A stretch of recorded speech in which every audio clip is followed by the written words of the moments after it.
ഞങ്ങളെല്ലാം ഒന്നിച്ചിരുന്ന് ഡിസ്കസ് ചെയ്ത് ഓരോ ടോപ്പിക്ക് ഓരോ ക്വസ്റ്റ്യൻ കാണുമ്പോൾ അതൊക്കെ ഡിസ്കസ് ചെയ്ത് പഠിക്കുക. അതൊക്കെ വളരെ നമുക്ക് ഒരിക്കലും മറക്കാൻ പറ്റാത്തൊരു എക്സ്പീരിയൻസ് ആയിരുന്നു. പ്രൊഫഷണൽ കോഴ്സ് കഴിഞ്ഞു. അപ്പോൾ അതിൻ്റെ ടെൻഷൻ, ഒരു കോമ്പറ്റീഷനായിട്ടുള്ള ഒരു എക്സാം എഴുതാൻ വരുന്നു. അപ്പോൾ അതിൻ്റെ ടെൻഷൻ ഒന്നുമില്ലാതെ നമുക്ക് പഠിക്കാനും.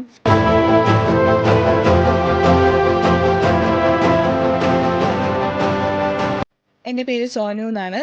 ഞാൻ ഇവിടെ DHA പഠിക്കാനാണ് വന്നത്, ഓയിസ്റ്റർ അക്കാദമിയിൽ.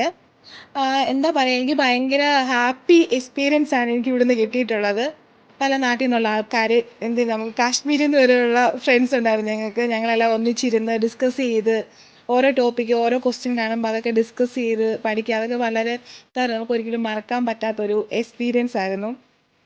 ശരിക്കും ഞാൻ ഇവിടുന്ന് ഇപ്പം എക്സാം കഴിഞ്ഞു, പാസ്സായി. ഞാൻ ഇവിടെ ഇറങ്ങി പോകുമ്പോൾ എനിക്ക് ഭയങ്കരമായിട്ട് മിസ്സ് ചെയ്യുന്നു ഇവിടെ ഞങ്ങളിരുന്ന പ്ലേസ്, ഞങ്ങൾ ഫുഡ് കഴിക്കാൻ പോയ സ്ഥലം, എല്ലാം ഫുഡും എല്ലാം. എന്താ പറയുക, അക്കോമഡേഷൻ എല്ലാം വളരെ നമുക്ക് കൺവീനിയൻ്റ് ആയിട്ടുള്ള കാര്യങ്ങളായിരുന്നു എല്ലാം. പിന്നെ ഇവിടുത്തെ ടീച്ചേഴ്സ്, ഒരു സ്റ്റാഫ് എല്ലാം ഭയങ്കര ഫ്രണ്ട്ലി ആയിരുന്നു. അപ്പം നമുക്ക് യാതൊരു വിധത്തിലുള്ള ടെൻഷനും ഉണ്ടാവത്തില്ല. ഇപ്പം നമ്മൾ ഒരു പ്രൊഫഷണൽ കോഴ്സ് കഴിഞ്ഞു, അപ്പോൾ അതിൻ്റെ ടെൻഷൻ, ഒരു കോമ്പറ്റീഷനായിട്ടുള്ള ഒരു എക്സാം എഴുതാൻ വരുന്നു. അപ്പോൾ അതിൻ്റെ ടെൻഷനോ ഒന്നുമില്ലാതെ നമുക്ക് പഠിക്കാനും.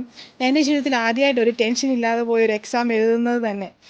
അതെന്ന് വെച്ചാൽ നമ്മൾ ഫ്രണ്ട്ലി അറ്റ്മോസ്ഫിയറാണ്.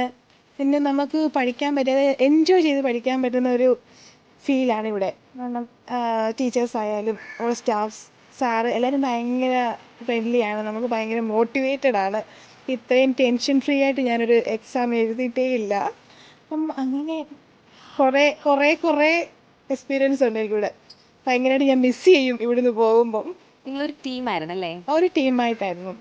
എങ്ങനെയുണ്ടായിരുന്നു? ഒരിങ്ങനെ ഒരു ടീമായിട്ടൊക്കെ ഇരുന്നൊരു പഠിക്കുന്ന ഒരു അറ്റ്മോസ്ഫിയർ ഇതിനു മുമ്പ് ഉണ്ടായിട്ടുണ്ടോ? ഇല്ല, ആദ്യമായിട്ടാണ്. അത് നമുക്ക് ഒരു ക്വസ്റ്റ്യൻ കണ്ടു കഴിഞ്ഞാൽ നമുക്ക് ഓരോരുത്തർക്കും ഓരോ അനുഭവങ്ങളുണ്ട് ഹോസ്പിറ്റലിലൊക്കെ. അപ്പോൾ അതെല്ലാം ഷെയർ ചെയ്യുമ്പോൾ നമുക്ക് പെട്ടെന്ന് റിമെമ്പർ ചെയ്യാനുള്ള ഒരു തോട്ടുണ്ട്. അപ്പം നമുക്ക് നല്ല ഇതായിരുന്നു. എനിക്ക് ഭയങ്കരമായിട്ട് അവിടെ ചെന്നിരിക്കുമ്പോൾ നമുക്ക് ആ സിനാരിയോ ഒക്കെ, ഞങ്ങൾ പറഞ്ഞ സിനാരിയോ ഒക്കെ നമുക്ക് ഓർമ്മ വരും. അപ്പോൾ അത് ചൂസ് ചെയ്ത് നമുക്ക് ആൻസർ കണ്ടെത്താൻ എളുപ്പമായിരുന്നു. പ്രോമെട്രിക് എക്സാംസ് അല്ലെങ്കിൽ കോമ്പറ്റേറ്റീവ് എക്സാംസ് നഴ്സിംഗ് റിലേറ്റഡ് എഴുതാൻ ആഗ്രഹിക്കുന്നവർക്ക് ഒരു പക്ഷേ നിങ്ങൾ ഓയിസ്റ്റർ സജസ്റ്റ് ചെയ്യുമോ? തീർച്ചയായിട്ടും. കാരണം നമ്മളൊരു പ്രഷർ കുക്കറിൽ ഇരുന്ന് പഠിക്കാനല്ല ആഗ്രഹിക്കുന്നത്. നമ്മൾ ഹാപ്പി മൂഡിലിരുന്ന് പഠിക്കുക എന്നുള്ളതാണ്. അന്നേരം നമുക്ക് എന്താ പറയുക, പെട്ടെന്ന് നമ്മുടെ ഓർമ്മയിലിരിക്കാനും നമുക്കത് പിന്നീടാണല്ലോ അത് ഓർത്തെടുക്കാനാണല്ലോ അങ്ങനെ അറ്റ്മോസ്ഫിയർ തന്നെയാണ് ഏറ്റവും ബെറ്റർ. സോ ഞാനത് എനിക്കറിയാവുന്നതൊക്കെ ഞാൻ പറഞ്ഞു കൊടുക്കും. കാരണം എല്ലാവരും അങ്ങനെ എൻജോയ് ചെയ്ത് പഠിക്കാനും എൻജോയ് ലൈഫ് അതല്ലേ എല്ലാവരും ആഗ്രഹിക്കുന്നത്. സോ ഞാനത് എല്ലാവർക്കും പറഞ്ഞു കൊടുക്കും. എനിക്കറിയാവുന്നതൊക്കെ ഞാൻ പറയും. തിരിച്ചൊരു കോളേജ് ലൈഫിലേക്ക് പോയല്ലേ? തീർച്ചയായിട്ടും. കോളേജിൽ പോലും ഞാൻ ഇത്ര എൻജോയ് ചെയ്തിട്ടില്ല. അവിടെയാണല്ലോ നമ്മൾ നഴ്സിംഗ് കോളേജല്ലേ. ഊഹിക്കാം അവിടുത്തെ ആ ഒരു സ്ട്രിക്ട്നെസ് ഒക്കെ. പക്ഷെ അതുപോലും ഇവിടെ ഇല്ലാതെ ശരിക്കും പറഞ്ഞാൽ ഒരു കുട്ടിക്കാലത്തേക്ക് പോയതുപോലെ ആ ഒരു ഫീലായിരുന്നു എനിക്ക്. താങ്ക് യു സോ മച്ച് ചേച്ചി വന്നതിന്. അപ്പം കൺഗ്രാറ്റുലേഷൻസ്. Thank you.